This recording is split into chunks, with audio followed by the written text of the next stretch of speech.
안녕하세요. 저는 문경주라고 합니다. 바야흐로 선거철을 맞이해가지고 목포 지역의 국회의원 후보로 출마하신 이윤석 국회의원 후보님과 또 김원희 국회의원님 2차 도전이시죠. 이 두 분에게 제가 간곡한 청원이 하나 있어서 말씀 올리려고 이렇게 섰습니다. 제가 한 가지 분명하게 말씀드릴 수 있는 것은 저는 저 개인적인 이익을 위해서 어디 관공서에다가 청원을 하거나 누구한테 부탁해 본 사실이 없습니다. 그러나 꼭 공익을 위해서 필요하다고 생각되는 부분에 대해서는 나섰습니다. 오늘도 역시 그런 문제를 가지고 감히 제가 청원을 하나 말씀드리려고 그러는데요.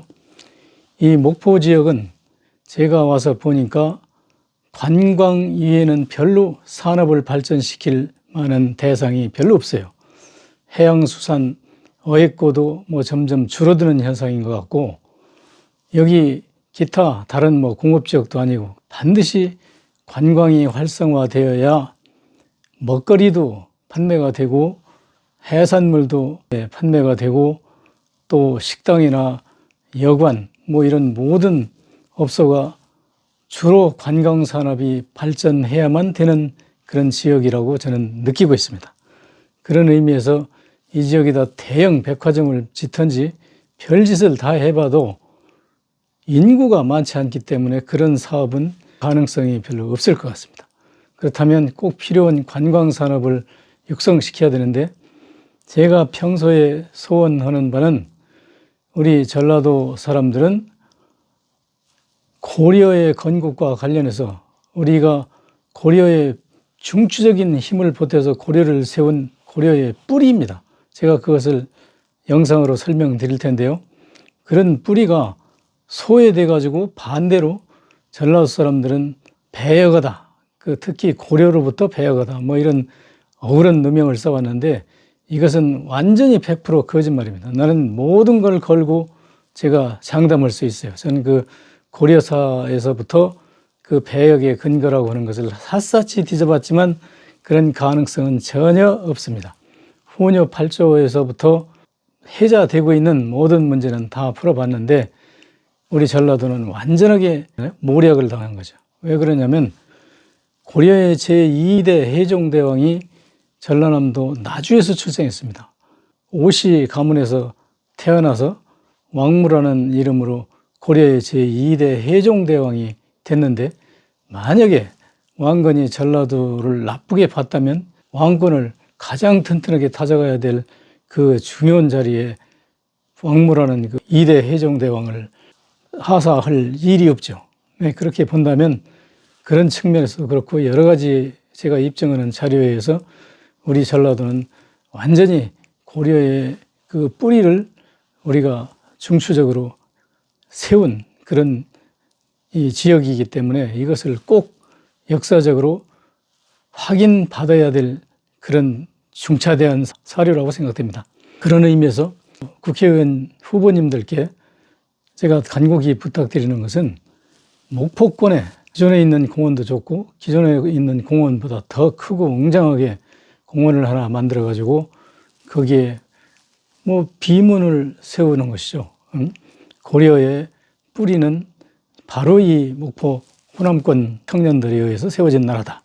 그것을 사실적으로 조명해 가지고 조형물을 만들고 알기 쉽게 기록으로 남겨 가지고 모든 사람들이 여기 와서 이 비문을 보면 고려를 세운 중추 세력은 바로 이 목포권 서남해권 사람들이구나, 이것을 한눈에 보고 알 수 있도록 그런 장소를 만들어 놓고 우리 목포의 위상이 확 올라가면서 동시에 전라도 사람들의 위상이 코리아의 뿌리를 강고히 지탱했다고 하는 그 사실을 우리가 전 국민에게 알리고 나아가서는 전 세계 코리아의 뿌리는 바로 이 목포 용감한 청년들에 의해서 세워졌다고 하는 사실을 광고할 수 있는 그런 공원을 하나 만들어 주십사 하는 부탁입니다. 이것은 내 개인적인 이익도 아니요, 국회의원 후보님들이 그걸 한다면 영원히 여러분들의 공적으로 남을 것이며 전라도 사람들에 대한 위상이 한껏 높아지고 우리는 1등 국민으로서 다른 국민보다 더 탁월하다고 할 수는 없지만 우리 조상들이 목숨을 걸고 거사에 협력해서 고려라고 하는 이 찬란한 국가를 건설한 그 기초적인 인력이 바로 이 목포권의 청년들이다 하는 사실은 반드시 알려야 될 의무가 오늘날 후세인 우리들의 몫이며 우리들의 사명이기도 하다고 생각됩니다. 그래서 이것을 꼭 입안하셔서 이 지역에 웅장하고 뜻있고 세계 만방에 빛낼 수 있는 그런 기념비적인 공원을 하나 만들어 주십사 하는 내용을 간곡히 말씀드립니다. 감사합니다. 안녕하세요. 반갑습니다. 제가 오늘 어떤 얘기를 하려고 그러냐면 전라도하고 관련해서 제 역사연구원 그 소견을 여러분한테 말씀드리려고 합니다. 저는 고향이 본래 충청남도 서산에서 태어났고 전라도에 온 지는 2008년도에 왔습니다.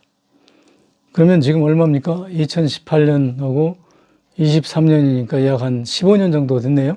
왜 여기를 왔는지 나도 모르겠어요. 일단 여기 와서 한 15년 살았는데 이제는 솔직히 다른 데도 좀 가서 살아봤으면 하는 생각이 있어요. 내가 철새인가?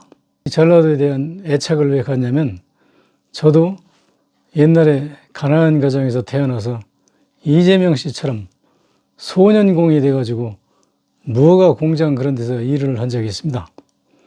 근데 그때마다 각 도의 사람들이 같이 있게 되는데 특히 전라도 소년들이 같이 일하고 있을 때 그 전라도 소년들을 유난히 비난하고 막 그 나쁘게 평가하고 사람들이 그래요. 그 공장에서만 그런 줄 알았더니 이 사회에 나와보니까 직장에서 또는 지역사회에서 군대에서 이 전라도에 대한 악감정을 많이 가지고 있는 것 같아요. 그게 상당히 궁금했습니다. 왜 그럴까? 제가 연구를 하다 보니까 그 답을 찾았는데요. 그 답이 어떤 거냐면 하나는 백제가 660년에 신라에 흡수당했잖아요.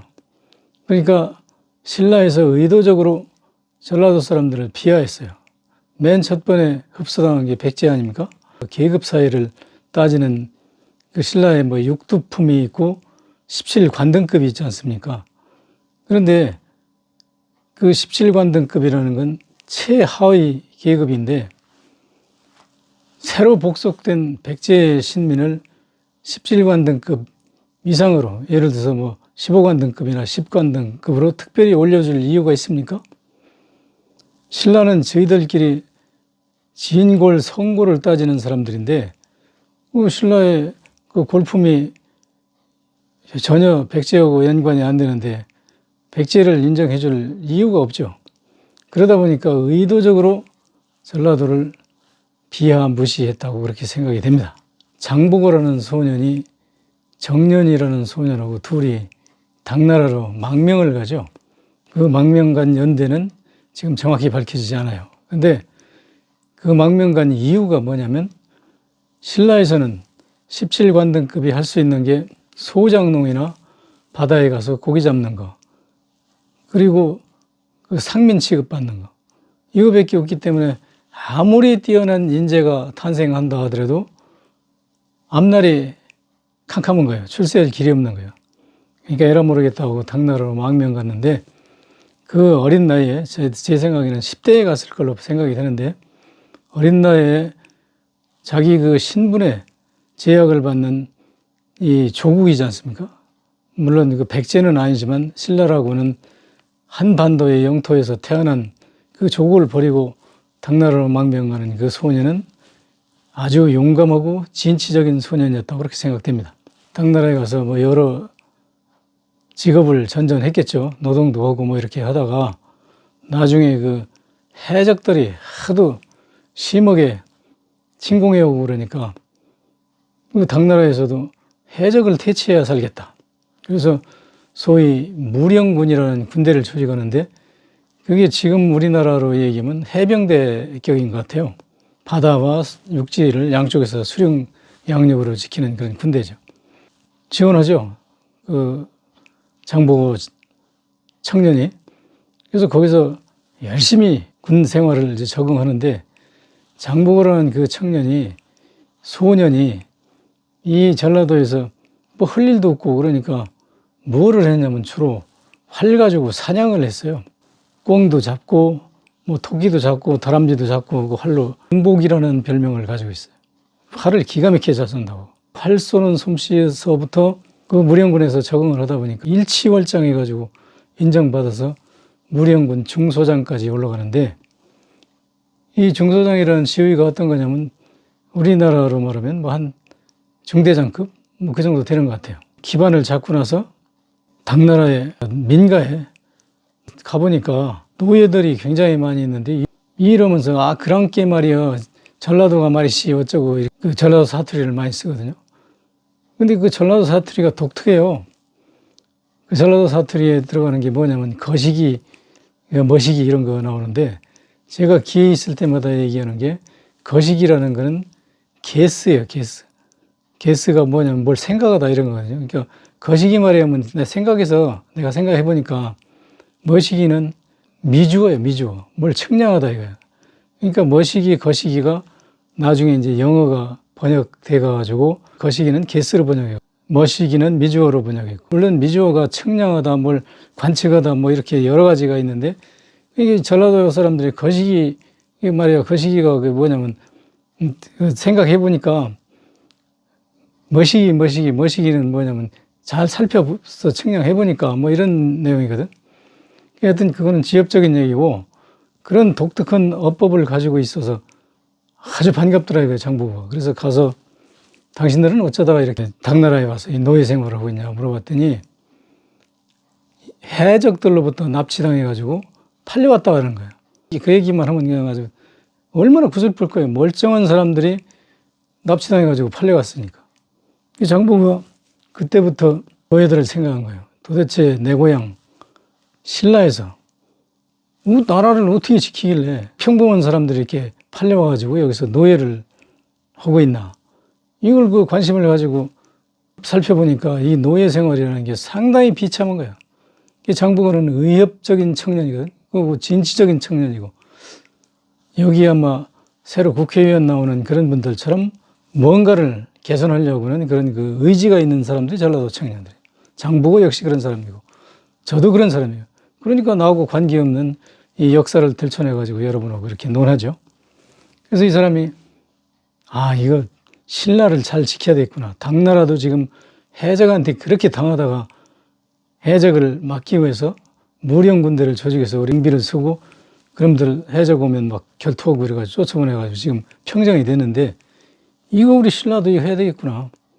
그래서 그 사람들을 찾아다니면서 그 사람들을 고용한 그 노예 주인들, 이 사람 그 당나라 사람들한테 가가지고, 이 사람들이 내 고향 신라 사람들인데 여기 와서 저렇게 비참한 생활을 하는데, 나는 신라 사람이지만 여기 와서 당나라의 여러분들의 생명과 재산을 지키기 위해서 나도 목숨을 걸고 이렇게 투쟁하는 사람들인데, 내 고향 사람이 여기 와서 이렇게 비참한 노예 생활을 하는 거 보니까 내가 가슴이 아프요. 저 사람들을 좀 풀어주면 안 되겠어요? 그러니까 이제 당나라 사람들 중에서도 정직하고 좋은 사람들, 이런 사람들이 그 얘기를 듣더니, 알았어, 우리 다른 노예를 쓰더라도 풀어주도록 합시다. 그래가지고 이 사람들을 풀어주는 게 하나, 둘, 열, 설, 스물, 백 이렇게 늘어나가지고 어디다 이 양반들 수용했냐면 그 법화원이라고 하죠. 오늘날 그 법화원이라는 데가 있는데, 거기가 산둥반도인데 옛날에 그 노나라 땅이었다고 그래요. 근데 그 춘추 전국 시대로 돌아오면서 숱한 나라들이 생겨났다 없어졌다 하다 보니까 그 땅이 임자 없는 땅이에요. 국유지야. 법화원에다가 수용시키고 그 땅을 마음대로 일궈서 니들이 먹고 살아라. 그리고 여기서 불교를 믿는 분이 있는데, 이분이 이제 불당을 만들어가지고 그 양반들을 포교하면서 이렇게 이제 그 보살피는 거야. 그래서 그런 시스템을 만들어주고 나서 가만히 생각하니까, 이게 뭐야? 내가 지금 당나라를 이렇게 하고 정작 우리 신라 사람들이 이렇게 납치되는데 내가 이 사람들을 좀 구해주긴 했지만 산동반도 요 에리어에 사는 사람 몇 사람 구해준 것뿐인데 다른 당나라의 그 넓은 땅에도 해변가에는 굉장히 많이 와 있을 텐데, 그리고 그 아라비아 상인놈들이 이 노예를 갖다 팔아먹는 게 당나라에만 파는 게 아니라 뭐 아메리카 대륙도 가고 유럽에도 가잖아요. 그럼 우리 신라인들을 이렇게 갖다 팔아먹는 걸 보고 내가 여기서 무령군 중소장 됐다고 목에 힘주고 있으면 되겠어? 안 되죠. 그러니까 이 친구가 이래서는 안 되겠다. 그동안에 돈 모았던 걸 좀 값나가는 뇌물감이 될 만한 것을 꾸러미꾸러미로 여러 꾸러미 싸가지고 신라로 돌아옵니다. 제42대 흥덕대왕을 찾아가요.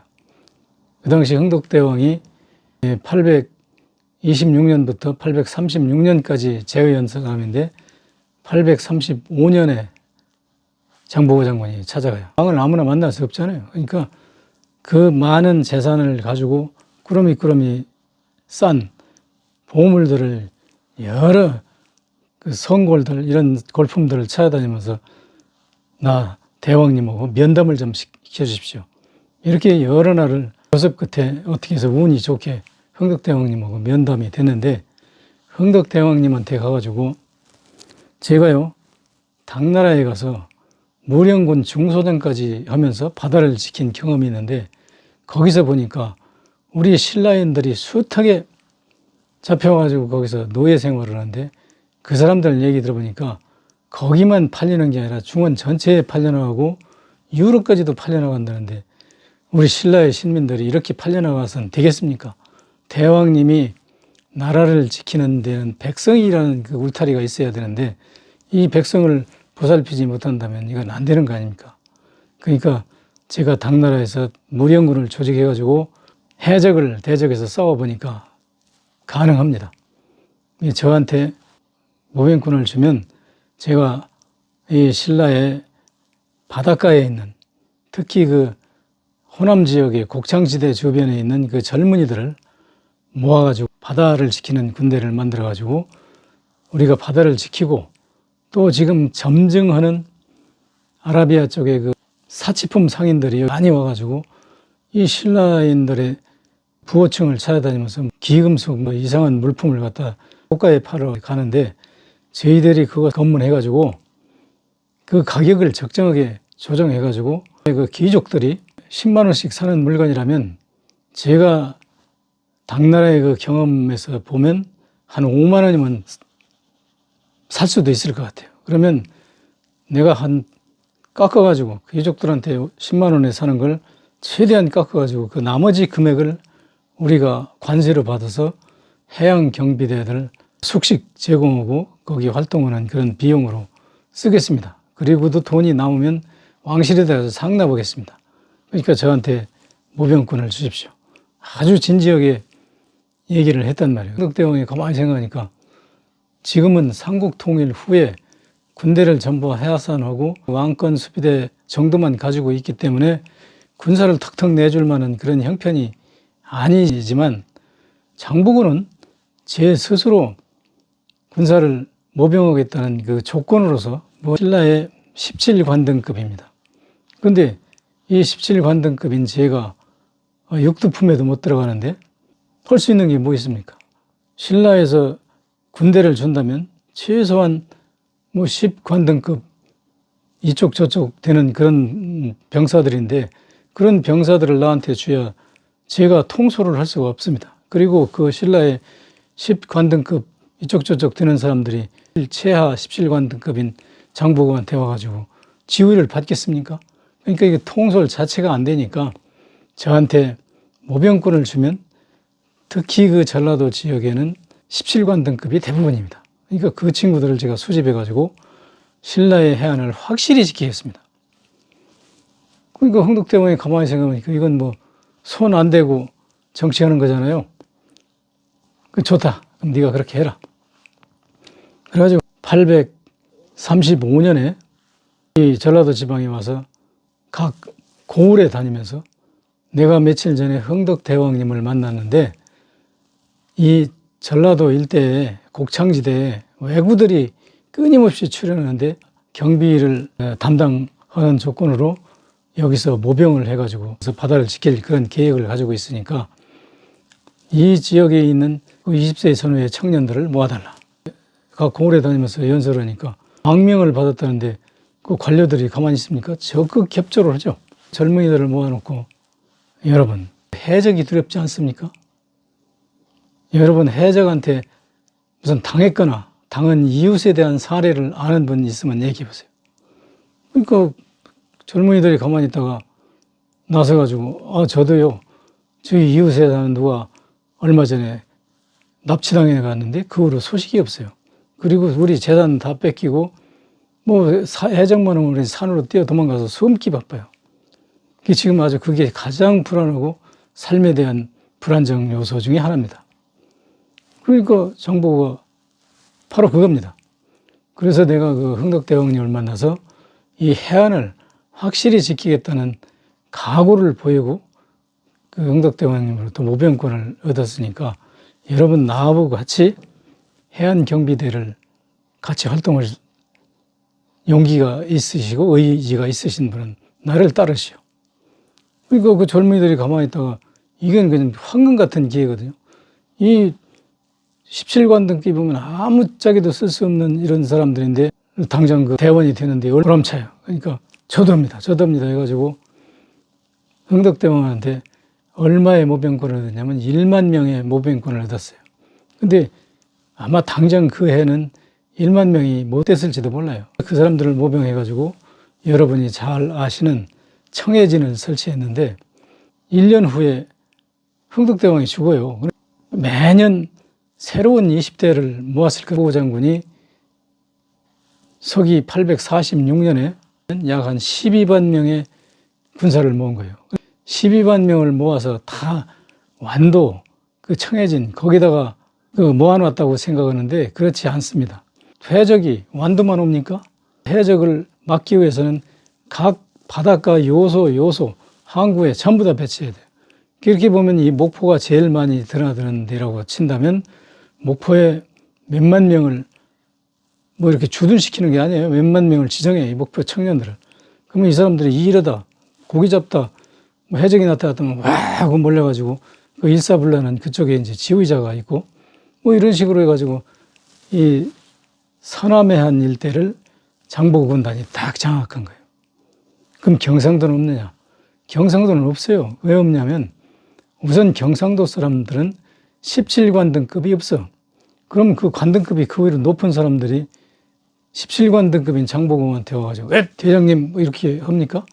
안 하죠. 그리고 경상도는 왜 없냐면 본질적으로 경상도는 농업지대가 그렇게 많지 않아요. 그리고 경상도는 기존의 관직들이 지키고 있어. 근데 이 전라도는 백제로부터 복속된 땅이니까 내버린 땅이나 마찬가지예요. 여기서 농사지면 곡식만 가져가지 이쪽은 그 제대로 관리를 안 한대요. 전라도 중심으로 해서 완도 중심으로 해가지고 여기 모인 게 각 포구에 지금 목포만 해도 목포, 무안 저쪽에 뭐 도리포, 여기 영산포 뭐 이런 식으로 포가 다 있는데 그 포가 뭐냐면 영어로 포트라는 얘기예요. 시포트. 그 각 포에는 배가 드나드는데 해적선도 들어와요. 왜냐면 해적선이 뭐 딴 데다 대고 밑으로 올라갈 수가 없잖아.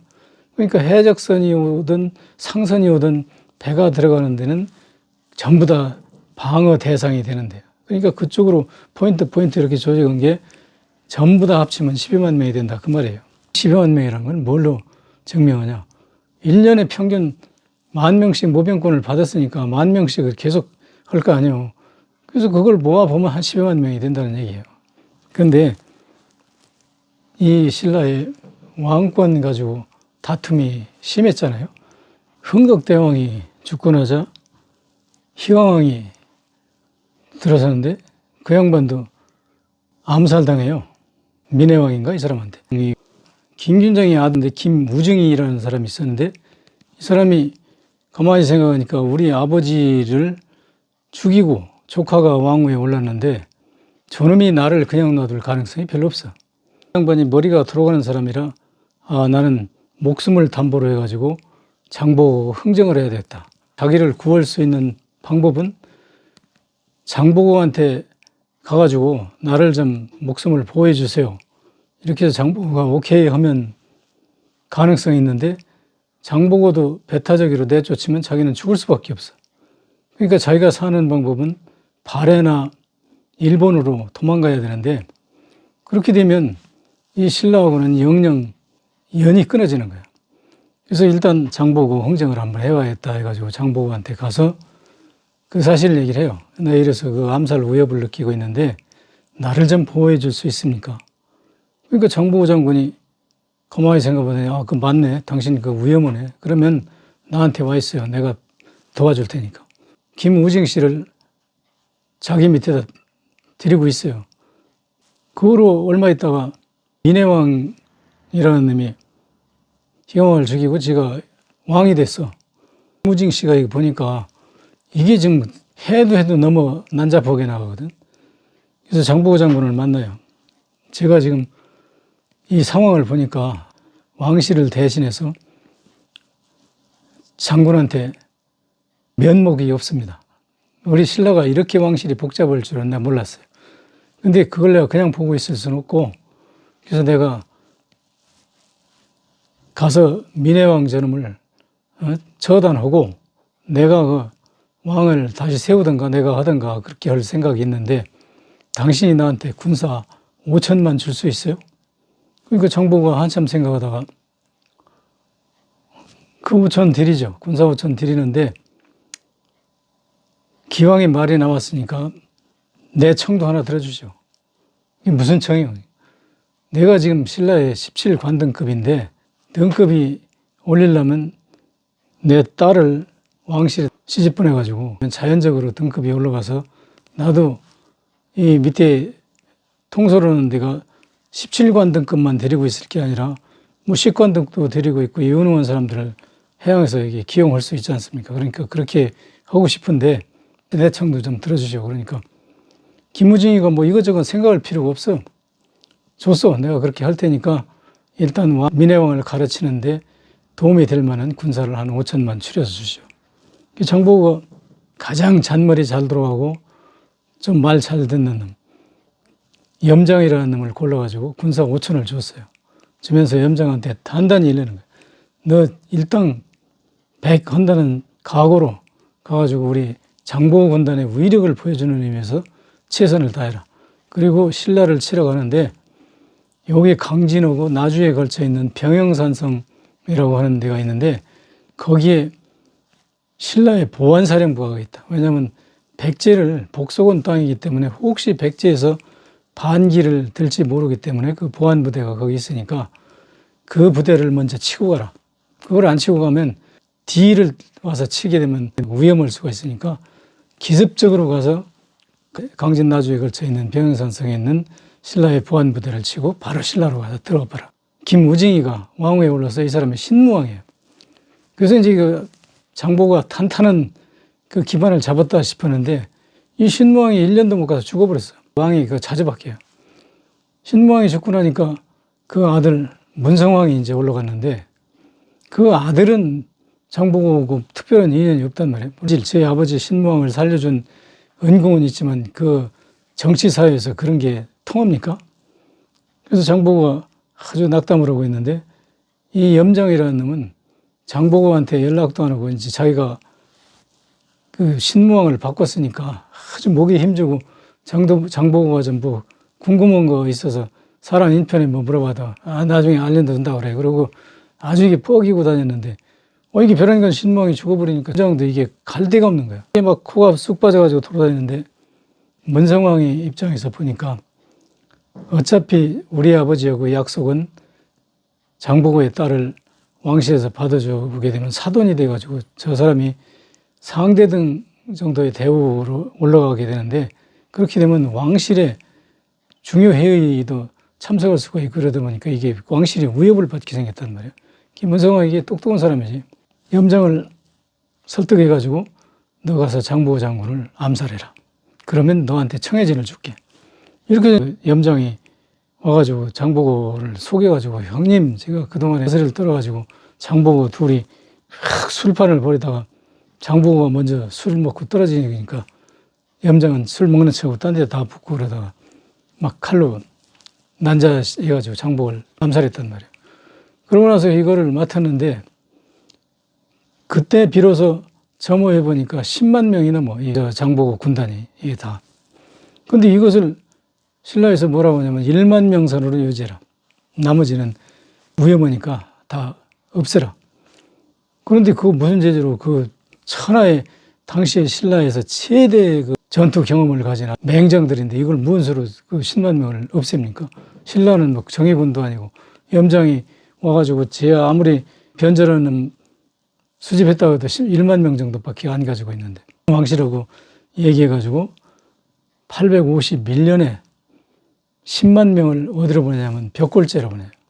근데 851년에 보냈다는 얘기는 이 벽골제의 그 비석의 비문에 나오는데 나도 그 잘 이해가 안 가. 왜냐면 분명히 장보고 장군을 846년에 죽었는데 그동안에 염장이 그 장보고 군단의 그 부하들을 신라 왕실하고 짜가지고 벽골제, 옛날에는 벽골제고 김제 저수지 준설공사 하는데 보내가지고 거기서 다 죽일 작전을 썼는데 거기서 어떻게 해가지고 이 장보고 부하들이 팔도의 맹원을 가지고 있어요. 그래서 가장 큰 맹원이 왕룡이라고 왕건의 아버지가 운영하는 개성 상단이 제일 커. 왜냐면 몽골이안 저쪽에 중원까지 인사하고 이렇게 그 거래를 했기 때문에 그게 제일 큰 상단이고 동해 쪽에는 김순식인데 신라의 왕족 거던 사람인데 그걸로 그 피난이 가가지고 거기서 이제 상단을 운영하는 사람인데 그 전부 신라의 반감을 가지고 있는 사람들이에요. 장보고 군단들이 다시 얘기하면 장보고 군단을 모집할 때 20세 이상이니까 얼마입니까? 815년생 정도 되겠죠. 근데 이 사람들이 그러는 동안에 한 30세, 40세, 50세까지 이렇게 됐는데 정착해서 살 수 있는 사람들이 아니야. 옛날엔 교통도 불편하고 그러니까 그 가족이 전부 다 같이 따라다녀요. 장보고 군단에 10만 명 속에 포함되는 거예요. 그래서 거기서 이제 애들 낳아서 따라다니고 그러는데 그 대표적인 게 뭐냐면 궁예가 양길이 부하로 들어갔는데 강원도 원주에 그것도 다 신라의 반기를 가진 사람이거든. 그 양길이 부하로 시험해 보기 위해서 궁예한테 군사를 주면서 강릉에 있는 김순식을 치라고 그랬어. 궁예가 그 김순식을 가서 쳤는데 쳐가지고 거기서 보니까 복지겸이라는 사람이 있고 박수리라는 사람이 있는데 얘들이 15살 먹은 아이들이야. 김순식 상단에 와서 심부름 먹고 그러다가 여름에는 이렇게 개구리, 뱀 이렇게 잡아먹고 돌아다니면서 그냥 거지로 이렇게 살다가 겨울에는 헛없이 거기 와서 상단에서 이렇게 일해주고 밥 좀 얻어먹고 이제 이렇게 사는 애들이야. 그 얘들을 데려다가 궁예가 어디다 냐면 양길이한테 줬는데 양길이가 또 그렇게 키워보니까 이놈들이 아주 기가 막혀. 그래서 그놈들을 그대로 키우다가 나중에 궁예가 양길이를 치고 복지겸하고 박소리를 데려다가 복지겸은 지금이라고 말하면 경호대장이라 쓰고 박수리는 나이가 어려. 그러니까 걔는 경호보정으로 쓰고 이래가지고 쓰다가 나중에 그 궁예를 치고 나서 왕건으로 왔잖아요. 그 왕건 밑에 가서 복지겸 박수리가 그대로 왕건으로 와요. 그래서 그 사람이 이제 경호를 하다가 복지겸은 거기서 조금 하다가 이제 늙어서 나이가 많잖아요. 그러니까 그게 누구냐면 여기 장보고 군단의 아들들이야. 그게 아들인데 그거는 아마 제 엄마가 없던지 어떻게 해가지고 그 군단을 쫓아다니면 계속 얻어먹고 그렇게 거지로 사는 거예요.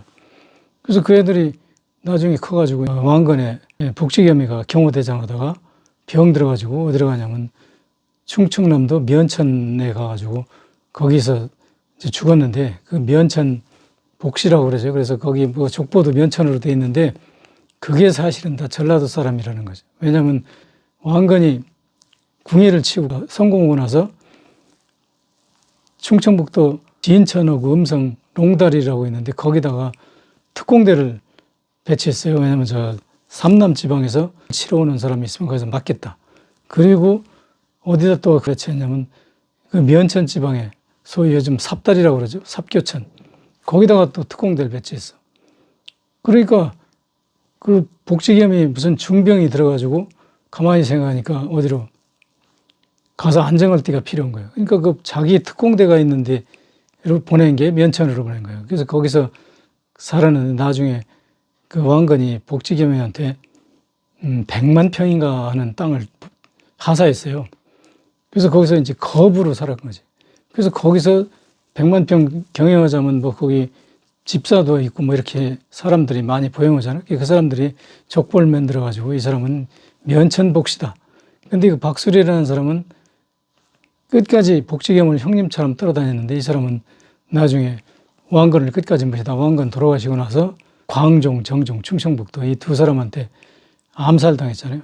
박수리도 결국은 호적을 복지겸 그 자기 의형제 옆에다 갖다 보내놔서 요즘 사람들이 그 내용을 잘 모르는 사람은 복지겸하고 박수리는 충청도 사람이다. 그 뭐 복화사의 아들이다. 뭐 어쩌고 그렇게 얘기를 하는데 복화사라는 거부가 뭐 중국에서 온 사람이 있는데 이 사람이 갑부인데 그 아들이다. 여러분 생각해 보세요. 그 중국에서 온 거부의 아들이 그 당시 동해면 어디라고 동해 강릉 김순식이한테 가가지고 개구리하고 두꺼비하고 뱀 잡아먹고 살았다는 게 말이 돼요? 세력들이 전부 다 이 전라도 지방에서 간 사람들이에요. 그리고 왕건의 최대 충신이 누구냐면 신순경이니까 신순경님은 원래는 이제 곡성신 씨예요. 그 곡성신 씨라는 건 여기서 다 제사도 지내고 그래. 그 곡성신 씨가 왕건한테 황해도에서 그 땅을 하사받아가지고 바꿨는데 전라도 사람 장보고 밑에 들어갔던 거예요. 그리고 그 사람들이 가가지고 왕건을 끝까지 모신다면 그 사람들이 결국은 한 100세까지 돼야 되니까 그렇게는 아니고 중반에 거의 다 죽고 10만 명 중에서 거의 다 죽고 1만 명 정도 아들들을 같이 키운 거예요. 그 사람들이 어디 뭐 직업이 없잖아. 그러니까 그거 해상 지키는 데만 가가지고 그 아들도 똑같이 해상 경비 들어간 거지. 궁예를 질 전에 코로나에 몰렸잖아요. 그 죽을 위기에 있었는데 왕건이 이 궁예를 설득시킨 게 뭐냐면 내가 전라도 지방에 가서 후백제 견훤의 자금줄을 끊겠다. 그러니까 궁예가 무슨 소리냐. 견훤이 어떻게 해서 후백제를 저렇게 별안간 용성 발전시키나 하고 봤더니 월나라, 노나라, 무슨 당나라 뭐 이런 데하고 해상무역을 해가지고 그 자금이 견훤한테 들어가더라. 그래서 견훤이 세력을 막 확장하고 있는데 이대로 가다가는 궁예 형님이 앞으로 대권을 잡는데 큰 걸림돌이 됩니다. 그러니까 제가 가서 견훤의 후백제 발언하는 세력을 차단하겠습니다. 이렇게 얘기를 하니까 궁예가 이제 무슨 생각을 하냐면 이 왕건 여놈이 자기의 군사를 좀 빌려달라고 하려고 하는 줄 알고 눈을 똑바로 뜨고 눈도 한자없게 겹지만 무슨 군사가 있다고 거길 가냐고 뭐 그러니까 왕건이 그건 걱정 마십시오. 거기는 이 육군 가지고는 안 됩니다. 궁예 형님이 지금 거느리는 이 군사는 충청도고 경기도이기 때문에 이 군사 가지고는 그 칠 수가 없고 저희 상단에서 관리하는 그 해양경비대들을 데리고 와야 됩니다. 얘들을 데리고 와서 그 해상 세력들을 치지 육군 가지고 와서는 상대가 안 됩니다. 왜냐하면 그 멀미하고 뭐 이래가지고 금방 그 제압당하기 때문에 제가 제 군사를 가지고 저희 상단 군사를 가지고 가겠습니다. 그러니까 궁예가 입장에서는 아주 이건 뭐 그냥 가만히 앉아서 누워서 떡 먹는 거잖아. 그럼 그렇게 해봐. 그래가지고 왕건이 장보고 부하들로서 이제 많이 늙어가지고 원로들, 이 양반들을 소위 그 지휘자로 삼아가지고 젊은 사람들을 위주로 이제 군사를 거느리고 나주에 와서 그 영산강에 치고 올라가서 그 오부돈이하고 이제 오다리안이하고 부자가 운영하는 상단을 접수하죠. 그래서 이제 오부돈의 상단을 접수하고 나서 나중에 이제 무슨 생각을 하냐면 그 서기 903년인데 거기 상단을 제압하고 나서 또 궁예한테 불려왔다가 나중에 궁예를 칠 결심을 하고 여기 내려가지고 누구를 치냐면 앞에도 있는 수달 능창 장군을 치죠. 왜냐하면 수달 능창 장군이 무지하게 강한 그 세력인데 이 사람을 쳐가지고 이 해양 세력 때문에 여기 목포, 진도, 뭐 완도 이쪽 이 사람들이 어마어마하기 때문에 그 수달 장군을 쳐가지고 지가 가지고 있다는 왕건이 목이 날라가지. 그러니까 얼른 궁예한테 보내버리지. 그러니까 궁예가 뭣도 모르고 수달 장군을 죽였단 말이에요. 그러니까 이 전라도 사람들은 궁예가 이제 철천지 원수인 거야. 저놈이 그 수달 장군을 죽였으니까. 근데 왕건은 이제 씌우려는 거지. 그 형님은 그 잘 설득해가지고 의형제를 삼아서 같이 신라를 치는 세력으로 삼으려고 그랬는데 그렇게 주겠다고 저 형님이 원망스럽다고 막 이제 울고 그러니까 이쪽 세력들이 그렇다면 왕건은 처음부터 우리 수달 장군을 칠 생각이 없었구나. 근데 이 기왕에 수달 장군이 궁예에서 죽었다면 이 전라도는 궁예가 원수다. 그래서 이제 왕건한테 항복을 하죠. 왕건은 그 세력을 가지고 가서 이제 궁예를 치는데 그게 언제면 918년이죠.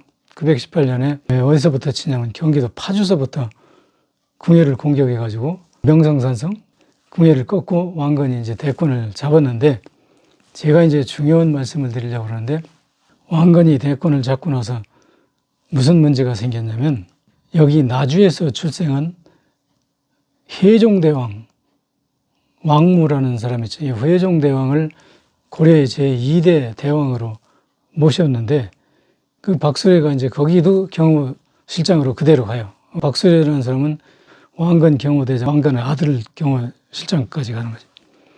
근데 거기에 누가 있냐면 충청북도 유궁달씨 손녀딸이 왕견의 셋째 부인이거든. 근데 셋째 부인한테 아들이 누구냐면 광종우고 정종우고 둘을 낳아요. 근데 이 광종우고 정종이 혜종대왕이 이제 전라도 사람이잖아요. 그러니까 혜종대왕을 죽이고 지가 왕 되려고 쿠데타를 여러 번 해서 박수리가 이제 그걸 제거하라고 왕무한테 여러 번 건의했는데 왕무는 무슨 소리냐. 아무리 이복 동생이지만 아버지가 같은데 형제 간에 사람을 죽인다는 게 말이 되냐. 이 전라도 사람이 이게 고지식한 거지. 그래가지고 그걸 못 막아가지고 결국은 정종우고 정종우고 이 충청북도 이거 유궁다리 손자사위지. 이 두 놈이 쿠데타를 해가지고 혜종대왕도 죽이고 박수리도 죽이고 아주 멸문지화를 만들어요. 그동안에 이 전라도 사람들을 많이 올려다가 그 조정에 여러 자리를 마련해 줬는데 전라도 사람들 씨를 말린 거예요. 다 죽여버린 거예요. 그러고 나서 이 얘기하려면 복잡한데 그 광종우고 정종이 2대에 걸쳐서 왕을 해먹는데 그 사람들이 철저하게 전라도를 몰약한 거예요. 왜냐하면 전라도 사람들을 이렇게 억울하게 다 지들이 죽여버렸으니까 언젠가 전라도 사람들이 다시 올라오게 되면 이 충청도 세력을 막 무차별하게 학살할 것이다. 그러니까 저 사람들을 철저히 막아라 해가지고 그때부터 역사를 조작하기 시작했는데 뭐라고 그러냐면 저 전라도 사람들은 천성이 뭐 간사하고 어쩌고 그래가지고 그 도저히 믿을 수 없으니까 우리 아버지가 그렇게 전라도 사람들은 등용하지 말라고 유언을 했다. 그래서 그 후녀 8조를 조작해가지고 그걸 그렇게 다 고쳐놔요. 그러면서 무슨 수를 쓰든지 전라도 사람들은 아주 나쁘다. 절대 등용하면 안 된다. 그래가지고 경상도 오고 이제 합작을 해가지고 전라도 사람들을 모략해가지고 우리는 그때부터 모략당해가지고 억울한 누명을 썼어요. 결론은. 이게 뭐 얘기하려면 여러분 길은데. 그래서 제가 오늘 말씀드리는 것은 요즘 이 목포에 국회의원들이 이렇게 선거운동을 하고 계신데 그분들한테 제가 이 영상을 보내드리려고 그래요. 왜 그러냐면 이분들이 누구든 당선이 되면 공원에다가 큰 비석 몇 개 세워가지고 그걸 거기다 다 선전해 놓으면 전라도 사람이 뭐 애써서 전라도 얘기를 안 해도 역사적 대입을 해보면 아 전라도 사람들은 정말 억울하게 당했구나 하는 것을 누구나 알 수 있는 정도로 기념관을 하나 만들어가지고 그걸 관광객들이 찾아오면 필수적으로 거기를 좀 돌고 이래가지고 전라도의 위상을 세워주십사 하는 진언을 드리는 목적에서 이 영상을 찍었습니다. 김원희 씨가 현역 국회의원이고 이윤석 씨가 이제 무소속인데 코리아를 개국은 중추적인 뿌리가 바로 이 목포권 청년들이다 하는 사실을 설명할 수 있는 그런 그 공원을 하나 만들어 주십사 하는 의미에서 내가 이윤석 씨한테 특별히 이 영상을 보내려고 합니다. 이것은 그냥 헛소리가 아니고 실제로 왕건의 둘째 부인이지 않습니까? 거기서 혜종대왕을 낳았잖아요. 그 오다련 씨가 왕건이 궁리를 칠 때 이 목포에서 이런 배에다가 청년들을 장뜩 모여가지고 싣고 가는 게 배 2개인가 나오는데 실제로는 2개가 아니라 수십 대가 올라갔을 거예요. 목포권의 청년들이. 그때 오다련 씨가 그걸 여기서 아주 주도해가지고 갔으니까. 그리고 우리 전라도 사람들이 아니면 그 궁예를 꺾을 수가 없어요. 그래서 궁예한테 무슨 원수졌다기보다도 궁예를 이렇게 꺾어가지고 왕건을 지켰는데 그 은공도 모르고 왕건의 아들 광종하고 정종이 전라도의 그 세력을 다 말살시킴과 동시에 회종대왕을 무참히 학살하고 그 아들 흥화군까지 죽여가지고 이 전라도의 그 뿌리를 완전히 밟아버리고 그것도 모자라서 그 역사를 조작해가지고 전라도가 나쁜 놈들이고 왕건이 전라도 사람들을 절대 등용하지 말라고 했다. 여러분 그게 말이 됩니까? 왕건이 전라도 사람 등용하지 말라고 하는 전라도 사람, 전라도에 태어난 왕물을 고려의 제2대 회종대왕으로 봉하겠어요? 이거는 도저히 말이 안 되는 얘기를 역사를 조작했는데 조작한 계기가 있어요. 왜냐하면 그때 그 몽골족들이 쳐들어와가지고 왕실에 자료가 다 불탔어. 그러니까 그 이계영하고 몇 놈이 역사를 다시 복원해가지고 쓰는 과정에서 전라도 사람을 모략했다는 것을 나는 여러 가지로 증명할 수가 있어요. 근데 꼭 부탁하는데 우리 이윤석 님 같은 분은 여기에 대해서 관심을 가진다면 틀림없이 이 양반은 그런 역사적 사실을 조명할 수 있는 공원 하나 틀림없이 만들 수 있는 능력을 가진 분이라고 생각해요. 뭐 김원희 씨가 해도 상관없고 가급적이면 제 생각에는 이윤석 씨가 예산을 따오든지 그런 능력이 있더라고요. 관심을 가지고 이 일에 앞장서 주시면 뭐 국회의원이 되고 안 되고 간에 이 목표를 위해서 큰 일을 해내는 그런 훌륭한 지도자가 되는 길이라고 감히 고언을 드리고 싶습니다. 감사합니다.